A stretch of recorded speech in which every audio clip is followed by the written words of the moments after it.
was interested in cars. Actually, you were as well, weren't you? Yeah, I did 2 years of motor vehicle mechanics. Okay. Yeah, well done. Yeah. Anyway. We started the business overall in 1998, but we started with Revive in 2004 when it rebranded.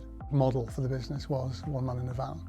I couldn't do that. I have another business. I do an IT consultancy. Rather than me going out and painting, I would employ somebody straight away.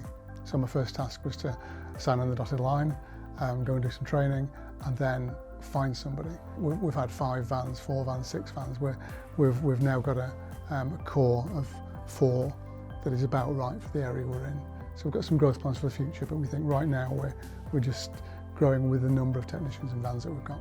We've always had to employ people we can trust. We always look for people who are very sort of self-motivated and are able to look after their own days. So once we've given them the tools to do the job, i.e. they know how to paint and the sort of admin structure, and we support that with them, we need people that are really independent and able to do that by themselves. It's surprising how much we can find to do that isn't painting. There's a lot to running a business that goes on behind the scenes. Marketing, management, finance, all those good things that head office are training me to be better at. When we first met, Dave was running the business outright and I was working in IT myself. But then when we had the children, obviously when the children got to a point where I had a bit more spare time and they didn't need me so much, that's when I started taking on some of the admin roles off of you. And it's kind of grown from there. I mean, you're mainly sort of forecasts and marketing, and I'm the sort of day-to-day banking, admin, Yeah, so I would say, and on our organisational structure, it says you're the office manager. Yes. Which is what you do very well. Now we've got the right team, it's enabled us we have more holidays, we have more time, we have more money. And I don't have to go back to a full-time job that I used to be in with the 9 to 5 hours.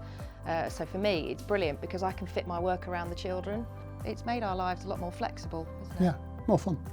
With different dips in finances, Yes. been dips up and dips down, but I think the fact that we're still here 20 years later is just feels like an achievement in itself. I think right now we're pretty well poised, and that feels really good, that we've got our team working well, and we continue to look for new recruits. Nowadays, we tend to always be recruiting. I see the business more as an income generator now, rather than a capital asset. The future for me is backing away from the business a little bit and getting the management team in place so that we can both just step back a little bit and let it run. I don't have an exit strategy, I have a carrying on strategy.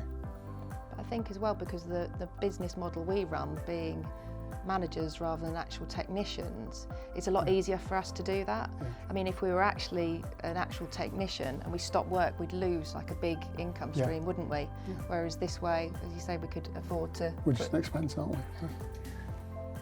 Now we can pretty much run the business from anywhere. Yeah. So it could be doing emails on a train, on holiday. On the yacht. We don't have a yacht. But...